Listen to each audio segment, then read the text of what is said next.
Hey guys, I'm Mike, and honestly, I might prefer Kingsman to modern James Bond movies. 007 might have kicked off the entire genre of stylish super spy films, but he's been copied and parodied so much that even the real deal feels stale at this point. Bond. James Bond. Case in point, Spectre. Like, that was the worst spy movie of 2015, and there was 5 of them.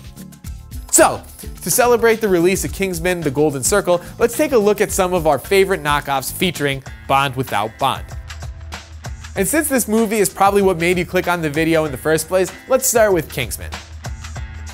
The original comic of Mark Millar and Dave Gibbons is a way more blatant takeoff of 007 than the movie. In the book, Eggsy is the nephew of super spy Jack London, who looks a lot more like the classic Bond, and they both work for MI6, unlike the non-governmental Kingsman organization in the movie. But the film doesn't shy away from its obvious inspirations either. All of the Bond standbys are there, just juiced up way past 11. There's crazy gadgets, slick styles, and ridiculously specific drink recipes. Martini. Gin, not vodka, obviously, stirred for 10 seconds while glancing at an unopened bottle of vermouth. Thank you. Instead of henchmen who will kill you with their metal teeth or dangerous hats, Sophia Boutella slices and dices with her razor-sharp prosthetic legs. Now, Bond usually leaves a trail of bodies in his wake, but Kingsman gets you up close and personal with the gory reality of Eggsy's license to kill. It's the natural evolution of the super spy concept, and I can't wait to see how far Matthew Vaughn pushes things in the sequel. Like, seriously, how is he gonna really top the Freebird scene?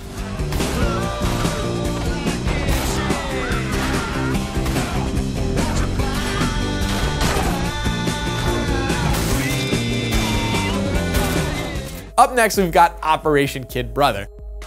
After Dr. No made James Bond a household name, studios across the world wanted to cash in. There are American ripoffs like A Man Called Dagger and Come Spy With Me. Come spy with me. Live a life of danger and of myth. She was the kind of chick guys flip for. And dozens of spaghetti spy movies from an undisclosed European country. We're not really quite sure what one it is. Like Secret Agent Super Dragon and the very literally titled Two Mafiosi Against Goldfinger. Insomma, quelli si portano in Spagna per ammazzarsi a scarpate. Again, I have no idea what country these come from. Is these Czech? These Czech movies? But my favorite has to be Operation Kid Brother, also known as Operation Double 007 and OK Connery. It stars OG Bond, Sean Connery's little brother Neil.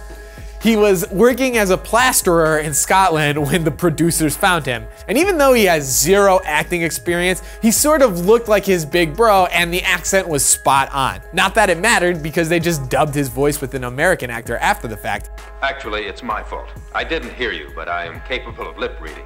I guess they tried to hide the blatant copyright infringement by hiring a bunch of actual Bond movie vets, including the original M, Bernard Lee, and Moneypenny, Lois Maxwell. Maxwell actually claims she got more money for OK Connery than all 14 Bond films that she actually was in. And if any of this sounds familiar, it's because the movie was immortalized on Mystery Science Theater 3000 in 1993. If there are any clues. He died listening to Rush. 2112. So if you're gonna watch it, that's definitely the version to see. Continuing the trend of close members of the Bond family, we've got James Bond Jr. James Bond! James Bond Jr.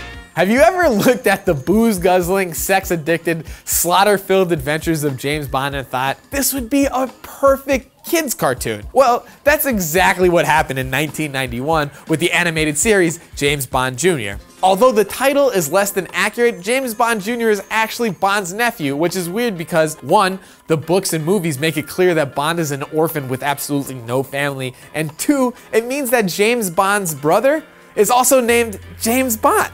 007 himself never appears on the show, which is why it's on our list, but unlike the other entries, this one is actually officially licensed. That means we get to see cartoon versions of actual Bond villains too, like Jaws, Oddjob, and Goldfinger, though I'm not sure his teenage daughter Goldie is canon. Intruders!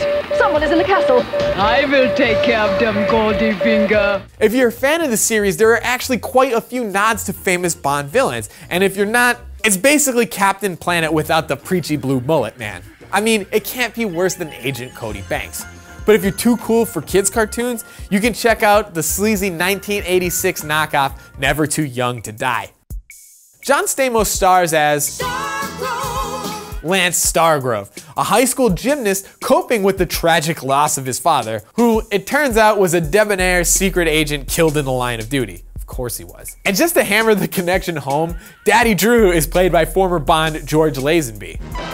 He's the only Bond that never returned for a sequel, but I guess he couldn't pass up the opportunity to work with Uncle Jesse. Have mercy. Lance gets recruited to take up his father's mantle, and he's the only one who can stop a mad plot to poison a city's water supply. Jesus Christ, always with the fucking city water. Batman Begins, Chinatown, Dreamcatcher.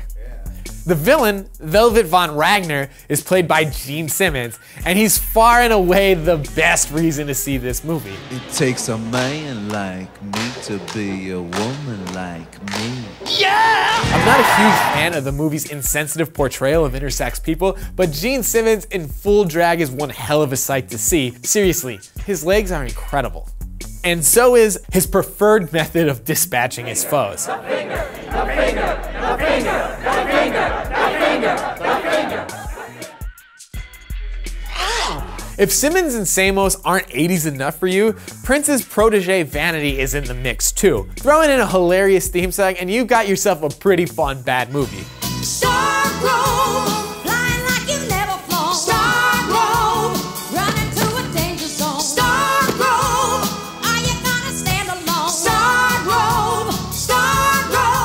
Now that we've covered all the cash-ins and knockoffs, let's get into some of the best Bond parodies, starting with one of the first, Get Smart. Before it was a disappointing movie starring Steve Carell and our favorite arachnid monarch, The Rock, Get Smart was one of the most brilliant TV shows ever. Right, now I'll need an agent to stay in contact with her. You've got him, Chief, the best in the business. No, Max, I think I'd like you to do this. Created by Mel Brooks and Buck Henry, it was one of the first TV comedies to get away from the standard family sitcom setting. No one had ever done a show about an idiot before, and Brooks wanted to be the first. His spy parody embraced the craziness inherent in the concept, from the wacky gadgets that never seemed to work. Come in, Control.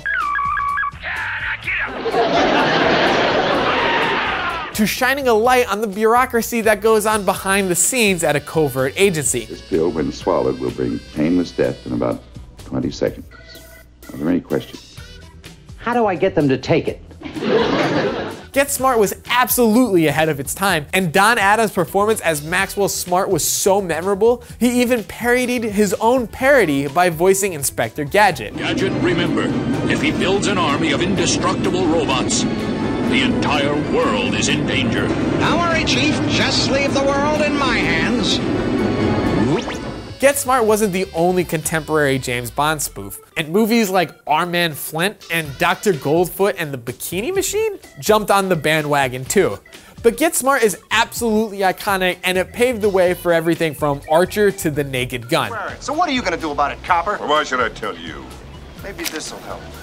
I still don't think I should tell you. Can you spot me a 20? How about now? All right, I'm going down to Ludwig's office. I'll find out if you're telling the truth. Speaking of which, let's talk about Spy Hard. Really, it's your typically insane Leslie Nielsen spoof, although it's the only movie I've ever seen where Hulk Hogan and Hillary Clinton beat up on the same bad guy.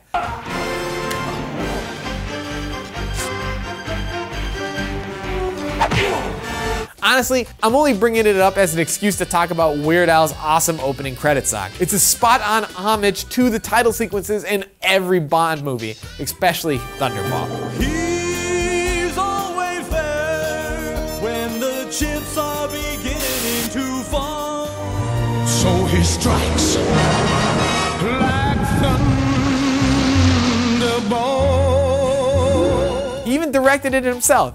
And that super long note he sings at the end before the head explodes, that was all Al, no looping necessary. Spy Hard is still good for a laugh, but as far as Bond parodies go, it was completely left in the dust by a little movie that came out the next year. Austin Powers, International Man of Mystery.